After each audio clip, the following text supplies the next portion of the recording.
Okay, we made it home. Officially got 17 bales.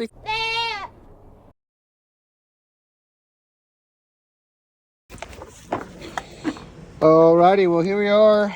We got a new 35-foot hay trailer. Picked it up probably 2 nights ago. I was gonna replace the oil in this oil bath here, but I found some of these caps were old. This one was halfway off. Probably because this one was missing a lug or a nut on the lug. So I rolled home from the other side of Fort Worth, about 2.5 hours, 2 hours, so something like that. Like that. I don't know if I lost it on the way. I feel like it was there when I left, but either way, I got another nut for it, and I got brand new caps here. I saw some on Amazon that were like aluminum, but they were like $200 something, and I didn't want to wait for them. I wanted to start hauling hay with this, so I just got the direct replacements from Dexter while I was in Fort Worth yesterday, or Weatherford. And so far all the bearings look good on this stuff. So right now we're just gonna pull the plug, drain the rest of this oil out, clean everything off, and then go back in with the new one. Just the old one, the seal's probably bad on it anyway. No telling how long it's been on there. You can see some damage on it. So we'll get it fixed up. We'll grease some things down here. There's a couple grease zerks I can hit, and then we'll hit the other side and power wash everything off real good, and maybe see if we can find some spare tires and wheels. But I got one done. I still got 3 to go. After this one I'll have 2 to go. So I got the other side jacked up. I got the old caps off, the new caps on. Old cap this side wasn't too bad. I mean, they're old, but I'd rather just, if I'm gonna replace one, might as well replace them all. So I got the new ones on there. Slowly putting some oil in here. Got the drain plugs out, drain to fill plugs out. Get them nice and cleaned off here in a second. Stick it back in there. Waiting about 4 or 5 minutes in between pouring a little in. I've never really done any maintenance on these before, so I kind of just used YouTube University on what I need to do. So yeah, never really had to do any maintenance on a trailer like this. I have a lot of trailers, but I don't have any dual tandem axle trailers. I have hauled one before, I've borrowed one before, I've rented one before, but I've never had to do any of my own maintenance on it. So I wanted to make sure that the insides were good. I took those dust caps off, and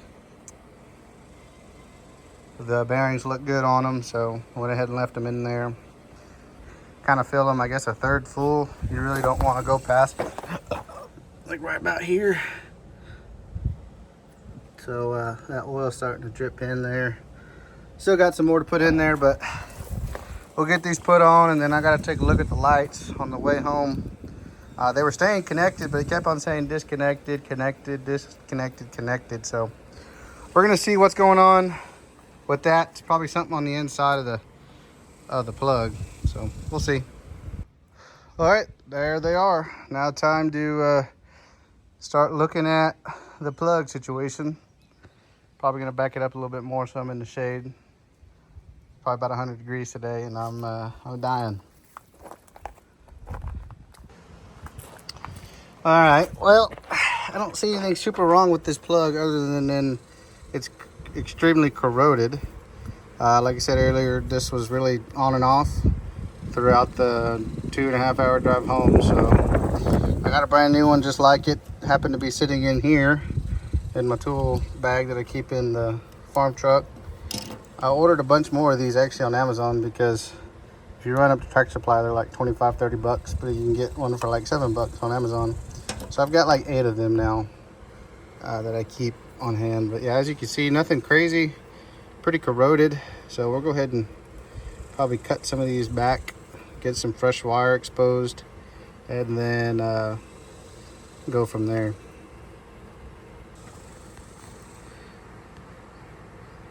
See if I can get this to focus. Probably not.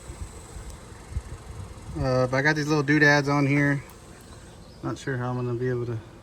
There you go. Just some little connectors to go into the slots a little bit better, and it makes for quick change out if I need to change it out later on. But go ahead and put this back together, hook it up, and then this is how I always work on the trailers. I start from the plug and kind of work my way back. So we'll see how it goes. Well, I almost got to the end here, and these aren't the easiest to put in there behind there, but I forgot to put that on first. So now I have to take all these off and start over. Well, there it is. This dang new plug is on. It took me a minute because my bobbers kept coming out of the hole. But I guess that's what I get for being extra and putting these on there. I could have just shoved the wires in there and been done in 10 minutes. But took a little work on the front end, but just want to make sure this trailer is good to go. So we'll go ahead and plug it in and start working back from there. Maybe that was the problem. I mean, this old one was pretty corroded. I mean, I just cut back the old wires on it and put the new ones on, or strip back some new wire. We'll see how it goes.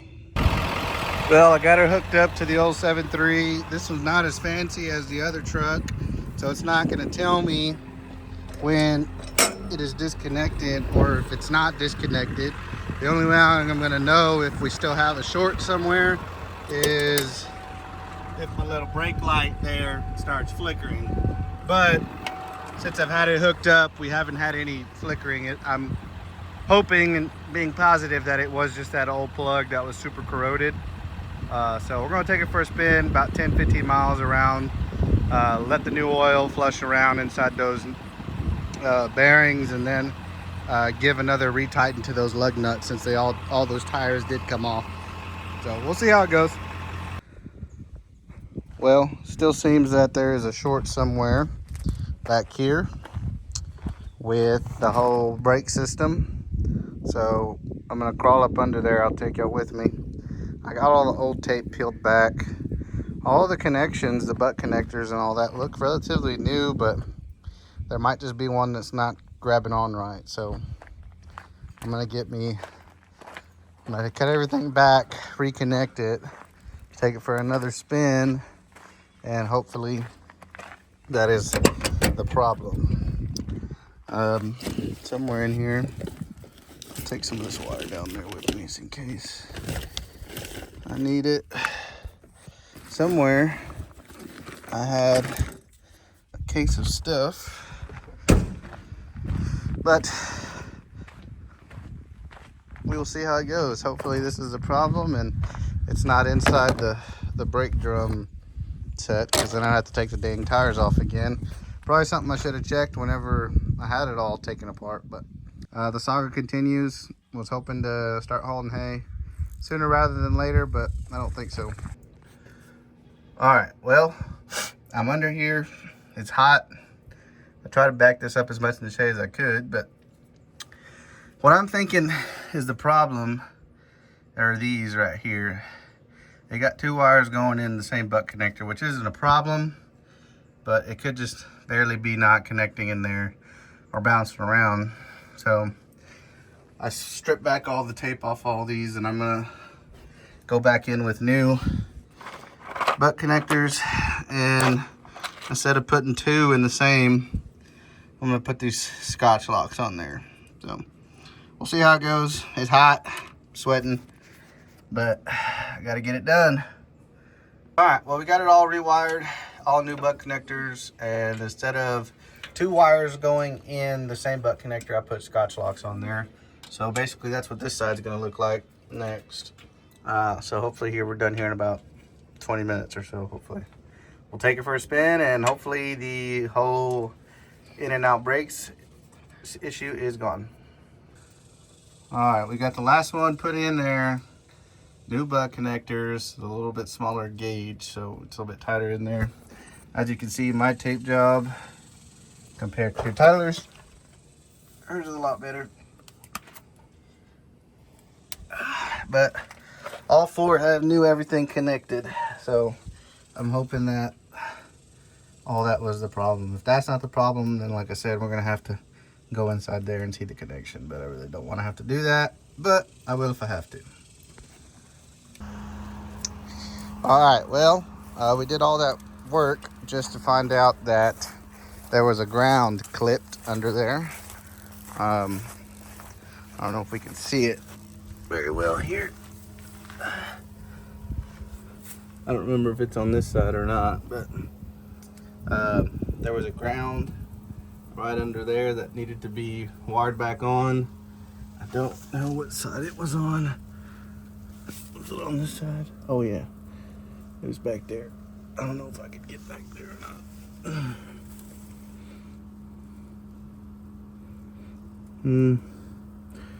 Yeah, let's see. So right there was a ground. You can see that, or that Scotch lock. That was the problem this whole time. So you see that white wire coming off the I-beam, and then that black wire. So I just connected those two, and we stopped having so many issues. So that's good. Good news. So we're back in business here, and we're ready to haul some hay. Okay, we made it home. Officially got 17 bales. We could have put another one on the top row, but I'm just not comfortable with that. So here we are. Dooley did good. Lights are nice and bright. We'll come to the back and take a look. I went ahead and strapped the back rolls, middle roll, and that front roll. But here we are. Here we are with some good coastal hay. Melissa came with me for my journey, and so there we are. Gotta love it. I love spending money on dry grass.